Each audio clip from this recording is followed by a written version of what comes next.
I just hit the recording button. At this time, I'd like to thank Stephanie for being here and pass it along to Stephanie. Okay, again, thank you. Just want to reiterate that as well. I'm glad that you guys are here. So this presentation on accessibility and ableism was stemmed through an online learning consortium conference that I attended last year. But the main reason why it sticks out to me so much is that my oldest niece was born with a rare disorder where she was born deaf. And so making content accessible for her, just even in my day-to-day interaction with her, makes me also think of that when I am doing other things within my field. And this presentation is broken into three parts: accessibility, ableism, and then what we can do to make our content more accessible. So making something accessible means that someone with a disability is afforded the same opportunity as someone without a disability. Looking at the cartoon on the screen, two people without a physical disability are riding a normal design bicycle. The person with a disability has a tricycle, yet he is still able to go on bike rides with his friends. I mentioned my niece in the intro when I speak to her. I mentioned my niece in the intro. So when I speak to her younger sister, who's almost 3, I try and sign to her so that way my oldest niece can also know what's going on. Because if my oldest niece was hearing, she would still be able to hear what I was telling her younger sister. So I try and make that connection, but that communication accessible to both parties when I watch them both. In college, students are not required to disclose their disability. However, they may do so voluntarily. This is different from the K-12 setting, where it was the teacher or the school's responsibility to identify the student. In higher education, it's the student's responsibility. In addition, not every disability is visible. Many of our students have disabilities that are invisible, such as mobility, sensory, medical, and psychological. For instance, someone who is colorblind may not have any tell they are colorblind as opposed to someone who is missing a limb. Even those who are hard of hearing or deaf may not have any physical visibility that they are impaired. I personally would say that making our course content accessible aids not only those who have a visible disability, but those who do not as well. For the National Center for Education and Statistics in 2019, 19.4% of undergraduate students had a disability and had disclosed it, while 80.6% of undergraduate students were without a disability, and some did not disclose that they had one. 25% of the population, or 9% of North American population, have students who have a cognitive disability. If we use JSU as an example, we have a rough estimate of 9,000 students. If we take 9% of our student population, that means 810 students on campus have a cognitive disability. They are not required to disclose that they have a disability, yet they probably struggle with processing information that is presented in class. Using many modes of information and presenting it clutter-free can help them process the information better. And it is statistics like this that make it imperative that we make content accessible to all students, because we do not know who does and does not have a disability. The Rehabilitation Act of 1974 has two key sections that apply to education in terms of being mandated that all digital content be made accessible. Section 504 works together with the ADA and IDEA to protect children and adults with disabilities from exclusion and unequal treatment in schools, jobs, and the community. Congress amended the Rehabilitation Act in 1998 to require federal agencies to make their electronic and information technology accessible to people with disabilities. Section 508 was enacted to remove barriers in information technology and encourage innovation that would provide equitable access and opportunity for individuals with disabilities in our technological society. In conjunction with Section 508, JSU's web team has made changes and updates to JSU's website to comply with 508. And if you've noticed those changes, that's why. In our era of instant communication, federal guidelines have also indicated that all electronic web media be held to specific guidelines that allow vision and hearing impaired users to access and use these online resources. One way of doing that is adding accessibility to a website, which can be seen on our web pages with a little accessibility dude in the left-hand corner. I just want to show that real quick. So if you're on our JSU page and you see this little guy down here, when you click on it, it gives different options. So those with disabilities are able to use the accessibility feature that works for them.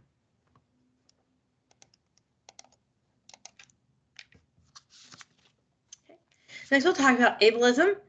Ableism is a set of beliefs or practices that devalue and discriminate against people with physical, intellectual, or psychiatric disabilities.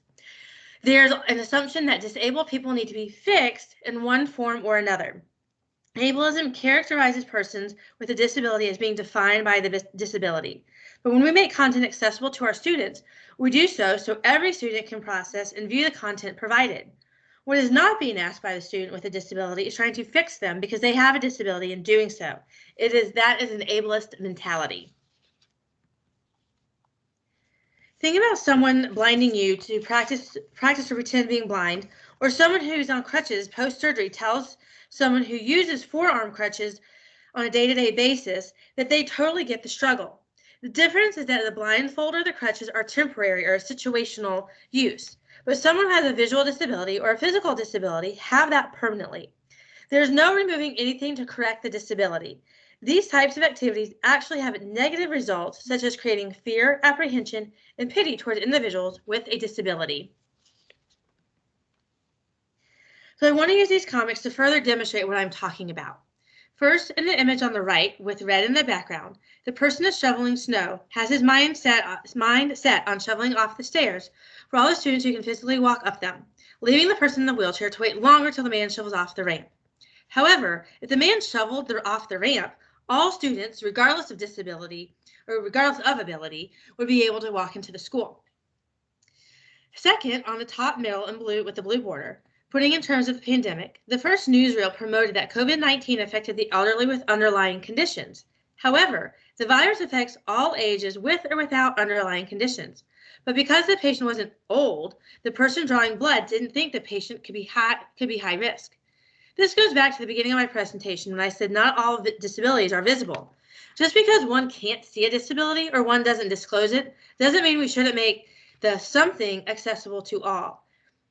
In the last cartoon on the left with the green background, the physician doesn't even ask the people behind him what they want.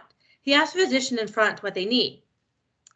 The individuals with a disability have a voice. Be sure to speak with your students or ask them as a whole if they need more of something. If the student has disclosed that they have a disability, speak with the student individually to make sure that you are meeting their needs. So what can we do to help these students with a disability or without to access our content better?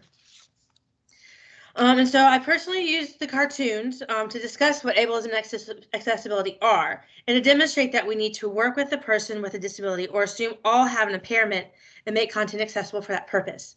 But I want to show you this video for further understanding from the perspective of a person with a disability. Web accessibility perspectives. Video captions. Video isn't just about pictures, it's also about sound. Without the audio, you'd have to guess what this film is about. Frustrating, isn't it? Not knowing what's going on. That's the situation for everyone who can't hear. Captions make videos accessible, which is also handy for people who want to watch video in loud environments or where you need to be very, very quiet.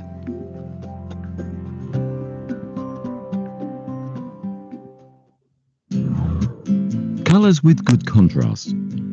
There's something about great design that allows it to go practically unnoticed. But it doesn't take much to make things confusing and frustrating. Choosing colors with poor contrast makes navigating, reading, and interacting a real pain. Good design means sufficient contrast between foreground and background colors. That's not just text and images, but links, icons, and buttons. If it's important enough to be seen, then it needs to be clear. And this is essential for people with low contrast sensitivity, which becomes more common as we age. With good colors, websites and applications can be easier to use in more situations, like in different lighting conditions. Voice recognition. Imagine if you could only communicate with your family by writing. Sometimes it's just easier to speak.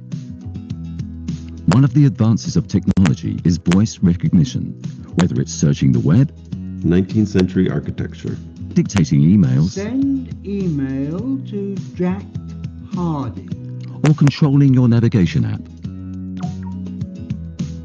Many people with physical disabilities rely on voice recognition to use the computer. Place order.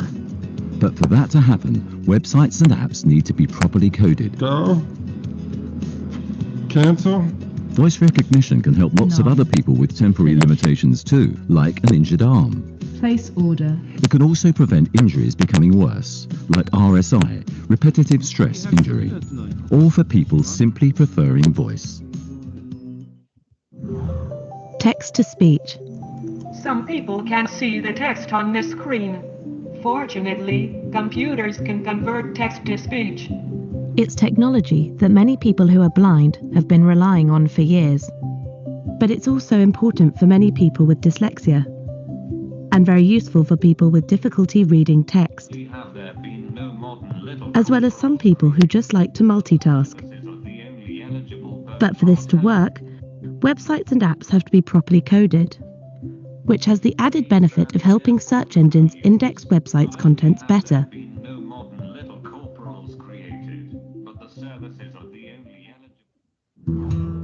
Clear layout and design. Poor layout can be very frustrating. And the same applies to the web. Good design involves good layout, and that means a better user experience. This includes clear headings, navigation bars, and consistent styling.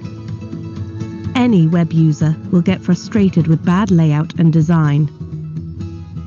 Complex layouts also make finding information difficult or impossible for people with visual disabilities. And they are confusing for people with cognitive and learning disabilities who need clarity and consistency of the presentation. Bad design also impacts anyone who isn't particularly confident around computers.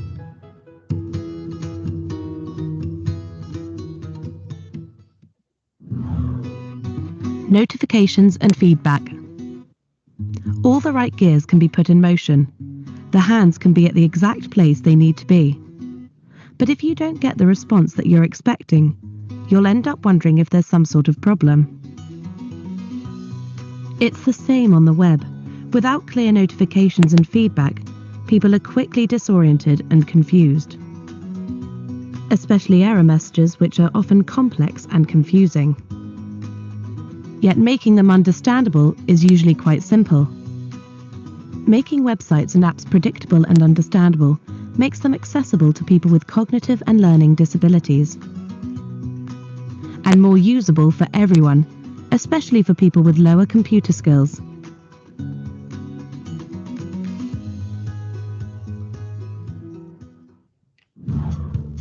Large links, buttons and controls. Trying to hit a small target requires lots of effort. Many websites and applications try to thread the needle. But on the web, we can make areas for clicking and tapping larger and easier to use, which is handy on mobile devices, especially when we might be moving around at the time, which is critical for people with reduced dexterity.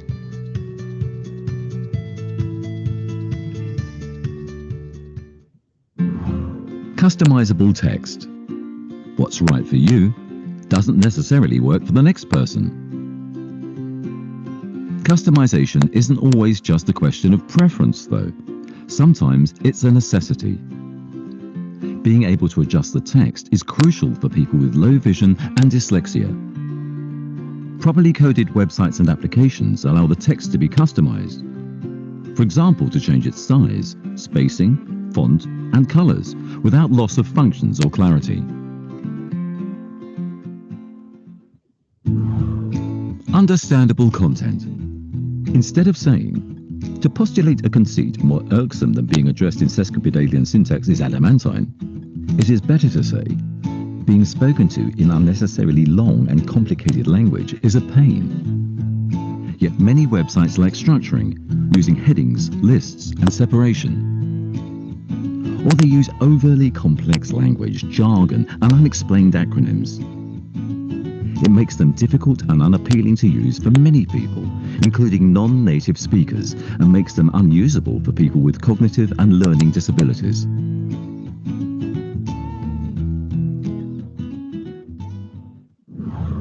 Keyboard compatibility. Not being able to use your computer because your mouse doesn't work is frustrating. Many people use only the keyboard to navigate websites, either through preference or circumstance. Whether it's temporarily limited mobility, a permanent physical disability, or simply a broken mouse, the result is the same. Websites and apps need to be operable by keyboard. Web accessibility, essential for some, useful for all. Visit w3.org/WAI/perspectives.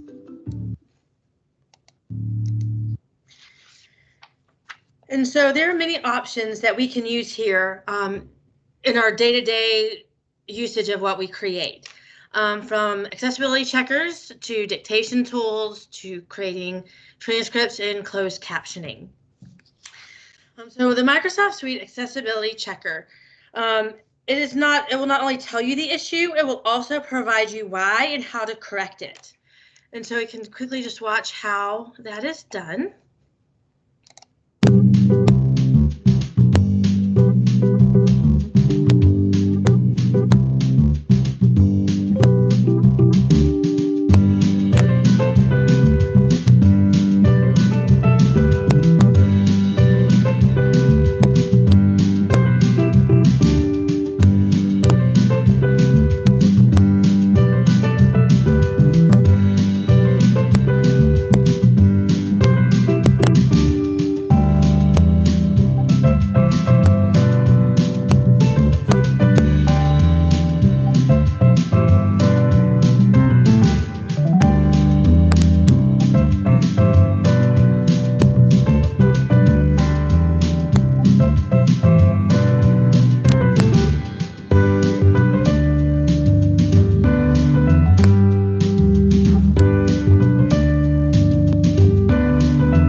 I'll say with that, with the descriptive icon, you want to be careful with that because sometimes it could just be like we're being lazy. We don't want to type a description. But when it's a decorative item, it could be like a line separator. It could be just one of the bubbles, like at the beginning of my presentation, and it had the design with a graphic of white like circles in the background. That's decorative. But if it's an image that is significant to the content or aids in understanding the content, you do want to put in that description. So Canvas also has an accessibility checker.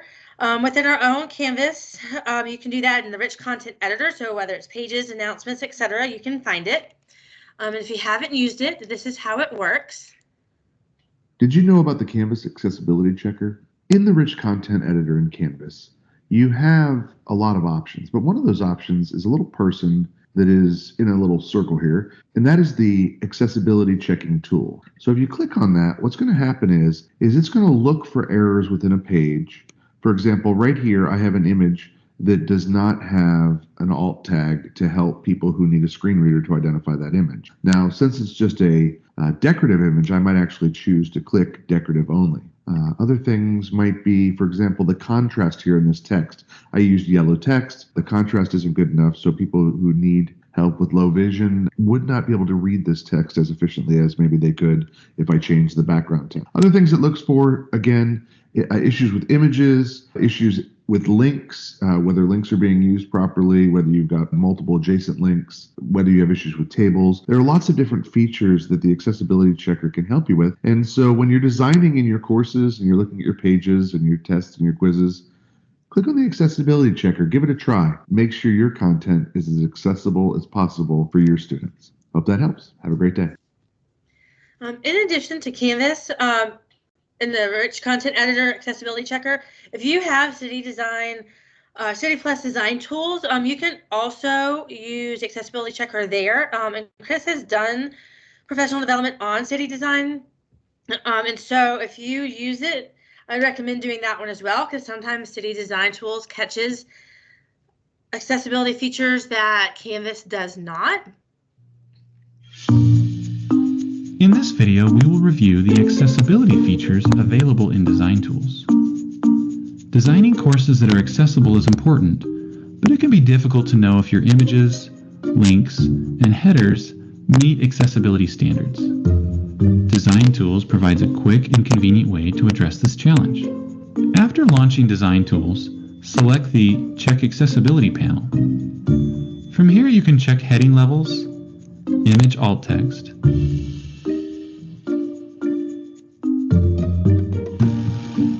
and web links to ensure they are providing appropriate information. Required edits are made either in the panel or directly inside the Canvas Rich Content Editor. If you'd like to know more about appropriate accessibility guidelines for alt text and web links, be sure to refer to the help links in these two sections. Here you'll be directed to additional resources that can help. Meeting WCAG 2.0 color contrast ratios can also be facilitated through Design Tools. Just select any of the elements to see the ratio. If the color lacks sufficient contrast, the indicator will switch from green to red. You can also lighten or darken the background or text color by using the controls within the panel until the indicator switches back to green. To learn more about color, view the Design Tools video on working with colors. It's important to note that this feature provides accessibility information only for the page that is currently being viewed, not the entire course at once. This concludes the video for improving content accessibility with Design Tools. For more information, visit our website at support. In the Rich Content Editor in Canvas. Sorry, let's start all over again. All right. Another is voice dictation in, and when you use a Microsoft product, there's a dictate tool. And so you can do a text, speech to text. I've known a few instructors who have gone in and typed up spoke their directions using that tool, and then they went back and edited it. Sometimes that was easier for them, especially if there's lower dexterity involved. It just kind of speeds up the process. It's sometimes easier to edit than it is to type and edit at the same time. Microsoft also has accessible templates. So if you use Microsoft templates, you should consider downloading and using accessible templates. It's as simple as clicking on the link above, that's in green, to download them. The benefit of the templates is that Microsoft already has a correct color contrast and can be understood by assistive technology like screen readers. So you just simply need to plug in the appropriate information. So MP3 audio files of typed work. So we upload or type up on pages in Canvas or load a Word document in there or PDF with a lot of content, whether it's an announcement or assignment directions, but not everyone can comprehend the font, especially those who are blind or have low vision. There are options to convert the text into an MP3 file. And you may not personally do the converting, but by mentioning it on the syllabus or in the syllabus module, you can provide individuals with that option. And so like on here, like you can go to this option here, and you could copy and paste your text in here, and then that could read it. So I'll just type up something real quick.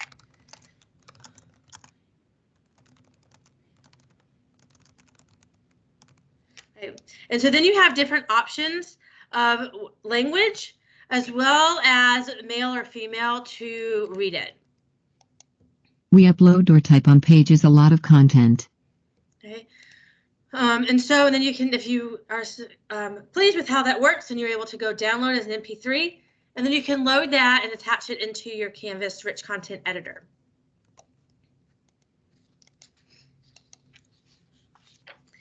Screen readers. So NVDA is a screen reader, and it's beneficial to students who are blind or have low vision. The tool is completely free, and you simply download from their website. Once you've downloaded it, it starts working right away, which we will see in the video. I'll only play about a minute of this. NVDA dialog. License agreement group. Downloads 207. Downloads. Space window. The app you're trying to install isn't a Microsoft verified app. Get apps from store button. Oh, I see. So it's not a Microsoft verified app, so it popped this up before it installed. So, and I hit Control Windows Enter to turn the narrator on. And then I'm just going to tab right here. Install anyway button. Install anyway. So I'm going to hit this button, and then I'm going to turn the narrator off. Space. Exiting narrator.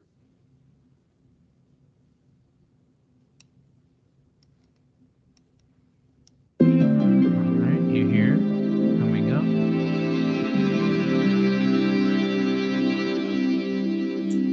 Sorry, that's the video that's playing.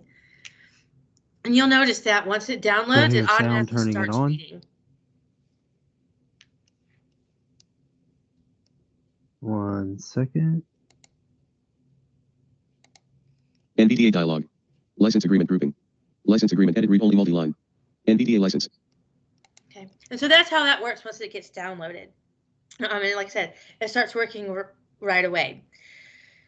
As we heard in the video, it does read box by box. So when I created this presentation, one of the areas that the Microsoft Accessibility Checker assesses is how well the screen reader will read the content in the order presented. So in like this particular setting, there's two content boxes. There's content on the left under the title, and then there's the video box. And so they wanted to know, is it reading it in the correct order, or does it need to read in the opposite order? And so you have that decision to make when you go through the accessibility checker. So both NVDA and JAWS requires the use of Windows computers. If the person is blind or has low vision, has a Mac, they will use the voiceover feature on the Mac computer. All right. Okay. So transcripts and captioning. So I've done a lot of captioning over the last few weeks, probably last month, for different things. And Kaltura and Teams or Streams, and even using the web service web captioner, YouTube, they all can create captions, and you can download those files. But I definitely recommend reviewing the captions that are there. It is very interesting what the caption service puts in. Sometimes they don't understand our language or how we speak. I am a fast speaker, so sometimes it skips over words. Other times it runs them together. Sometimes it has random words for what you said, and you question how they came up with that. So I don't even want to say I strongly recommend. I would say I would require that you go in and review your captions to make sure, because if you don't do that, the person who needs them that will not be able to understand the content that's being presented, because the content through the captions is not clear to them because they were not edited. Oh, I jumped a slide ahead. Either way, it gets the point across. And so closed captioning is not just for the deaf or hard of hearing. It's good for everybody. I remember growing up, and my mom, she's a Days of Our Lives fan, and she put closed caption on everything. So we didn't just watch Days of Our Lives, we read Days of Our Lives in the process. And so that helps students improve their reading ability as well. I remember my mom telling me, one of the ladies that works for her, she was new to the United States and working on speaking English more clearly. And she says she puts closed captions on all her stuff too, so she can see how people talk to each other. Say, I've been watching Friends. So if you're watching that, you can see how people interact and things that you say to each other. And so they learn the more conversational side of the English language as opposed to just what's written. And so remember, with people with disabilities need tools to complete the task as everyone else. They just need to do that in a different way. And so I just want to thank everybody for attending, and I hope you were able to take something from this and utilize it, or think differently when you are creating your content or sharing this information with your colleagues.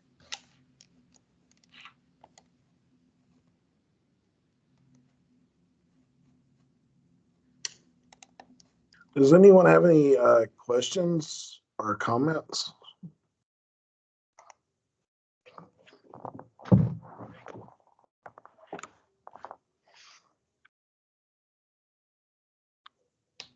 Did everyone hear me? Yes, I see Jeannie. Okay. Oh, thank you. So I have a question real fast. Yeah, go ahead. So is there a way in PowerPoint, like I had to do a presentation for a conference, and we used PowerPoint and used like the captioning in PowerPoint. Mm-hmm. Is there a way to edit those captions? Because even trying to speak perfectly clearly, obviously there's always weird errors that you're like, no, it wasn't the cat was doing something. Not that I know off the top of my head, but let me. Okay. And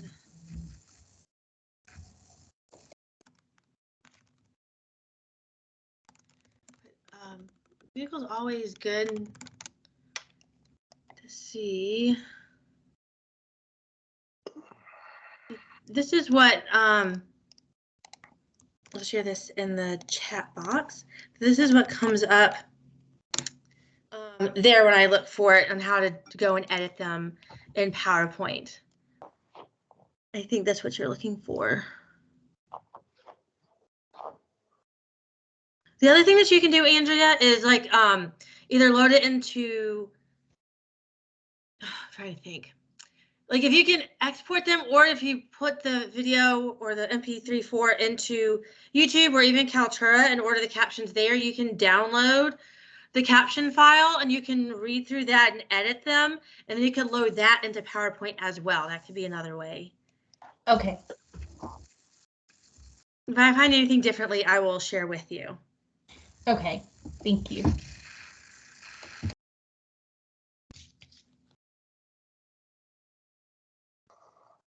Thank you, Jeannie, and thank you, Sarah. Well, if no one else has any questions or comments, I'd like to say thank you to Dr. Douglas for being here this afternoon and talking to us about accessibility and ableism. And I'd like to thank all of you for being here. It was good to see you. Andrea and Jeannie, you'll be receiving a certificate for your FAR as well. Yana, do you need one? Sure. Okay. I'll create one for you as well. Well, thank you for being here, and I hope you all have a great afternoon. Thank you. Have a great day. Thank y'all. Thank you. Enjoyed it. Thank you. You're welcome.